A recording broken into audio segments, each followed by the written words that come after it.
What's up, everybody? Welcome to Mystic's MMOs. I'm your host, Mystic Raven. Yeah, it's me. Today, I've got another build for you.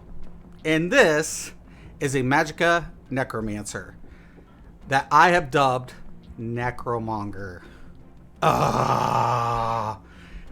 It is gross. Now, I've got to give a shout out to my boy, Sane Gaming.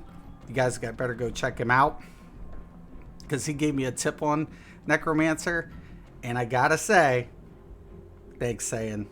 I appreciate it. Alright, so let's get into the character sheet. This is an orc. Yeah, an orc. Magicka orc. You're gonna see our max Magicka is slightly under 30,000. But look at our max health, 21, right? Keep that in mind because of the passives. Magic recovery is 1148, a little low, but you know, with spell pots and stuff will be fine. Spell crit's only 44, and our spell damage is only 45. But that's going to go up. Trust you and me. Everything's been allocated into max Magicka. We are using the Thief Mundus, of course, and we're using Ghastly Eyeballs. Okay. Back bar.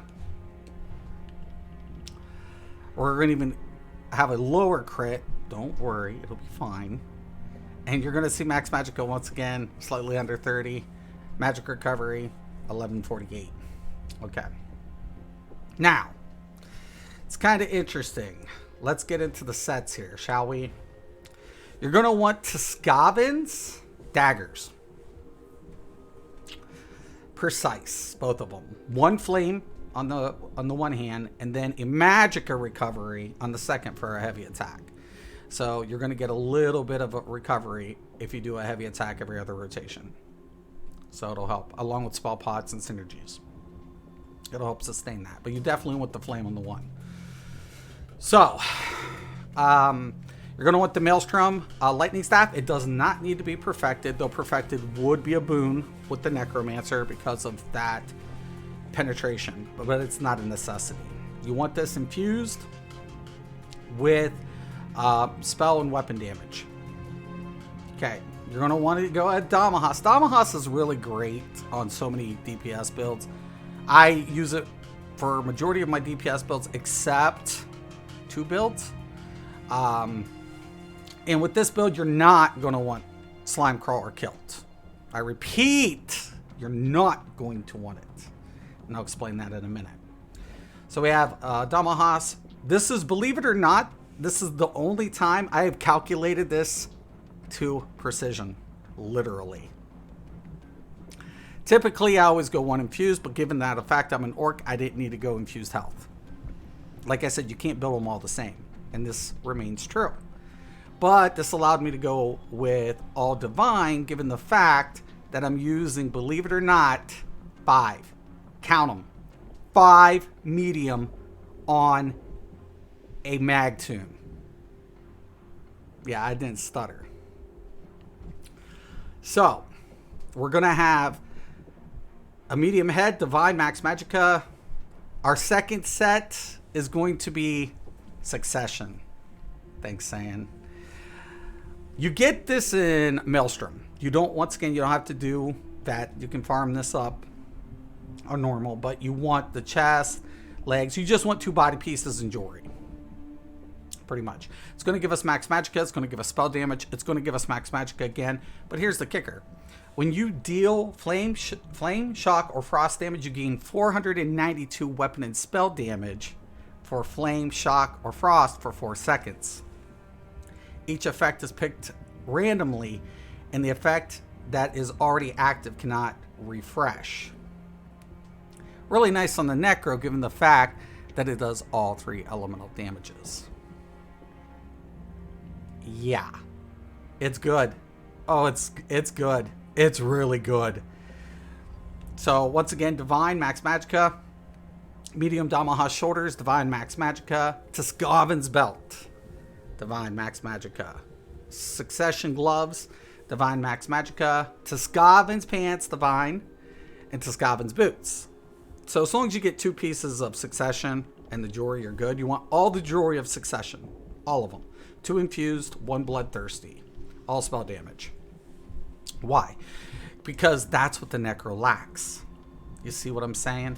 When we go under medium, the Necro lack gets a crit bonus, right? A little bit of... Okay, so let's go into this. Okay, so basically, for every graveyard ability slotted, you're going to get a crit when they're under 25%. But that's why you don't... When I proc up, I'll show you. You don't want Slime Crawl and Kill. Because we're going to be using daggers, right? You can't crit over 100%. So once you hit the threshold, take us to the threshold. It's no good. So we're at 8% here. When we bar swap, we're 16 on the main bar. So you want to keep that in mind in the back of your head. Okay. Now we don't need as much light because when we activate an ability, we're going to get penetration. That's what allowed us to pick up the extra medium. Of course, if you want a more sustained, you can go with 1 more piece of light, but I recommend against it. You are going to hit really hard. You want to take advantage of it. If you know, it's just really good. And then of course, increase your damage over time by 15, you know. But that's not for each ability slotted. Just the death kneel. Okay? So, yeah. So when we go into medium, we're getting a 10% critical damage modifier. And we're getting 10%, 10% extra spell damage. Add that with the passives in the Fighters Guild, and we're getting 16% extra spell damage. Oh my gosh. Oh my gosh. Oh, it's not so bad. I mean, really, once you drink a pot and you come in, we're at 1467 spell recovery. Now, I'm using Ghastly Eyeballs, but if you're having a hard time sustaining, we'll go to the modified stats. If you have a hard time sustaining, then take one of your jewelry pieces and then glyph it with the recovery versus taking the light. Okay? That's an easy fix. It's all going to be about how well you sustain. If you cannot sustain, take a jewelry infused, one of the infused, and put the recovery on there. Okay? All right. So there's that. All right. So I think we've gone over this. Let's go ahead and get into the skills, shall we? Oh. Okay. Primary bar. Skeleton Arcanist. Our spammable is going to be Ricochet Skulls. Why? Deals flame damage. And every third cast of this ability deals 20% increased damage. And it'll have an AoE effect. So it's really nice. Once again, shock, flame. Lightweight Beast Trap. You can go with Barb Trap if you want. Preference. Mystical Siphon. Shock damage. Plus, while it's slotted, oh yeah, increase your damage by an additional 3%. Yes, please, and thank you. We're going to have Camouflage Hunter on both bars. And on our primary, we're going to have our Glacial Colossus as our main. Now keep in mind, when you activate this, it's going to apply the major vulnerability. Pretty good. Back bar, remember, we're going to be using Lightning Staff. So all of our AoEs are here. So we have the Avid Boneyard, frost damage, along with the Colossus. We have our Stalking Blast Bones, another flame damage. We have our Unstable Wall, shock. And the only magic ability we're going to have is Mystical Orbs. First energy and a nice dot. And of course, Camouflage Hunter and Flawless Dawnbreaker. Oh my. It's so good. Now, like I said, perfection. With that said, let's go ahead and check out the stats. Now, keep what I said in the back of your mind. You do not want the kilt. You don't want slime crawl, right? But you are going to need pots to get your major prophecy and your major sorcery. So keep that in mind. All right.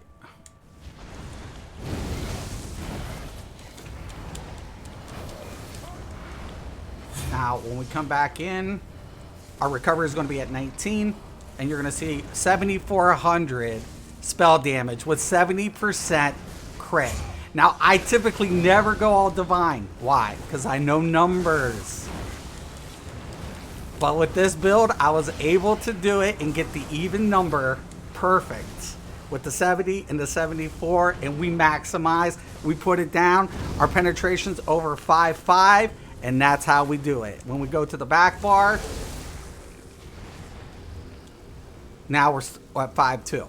So if you want to use one more light, you can, but you know, it's not a requirement. So it's going to be your call. I would recommend against it. The extra damage is so good. It's just it's so good. I'm telling you. So this is Necromonger, and I once again am Mystic Raven. This is Mystic's MMOs, and y'all have a nice day.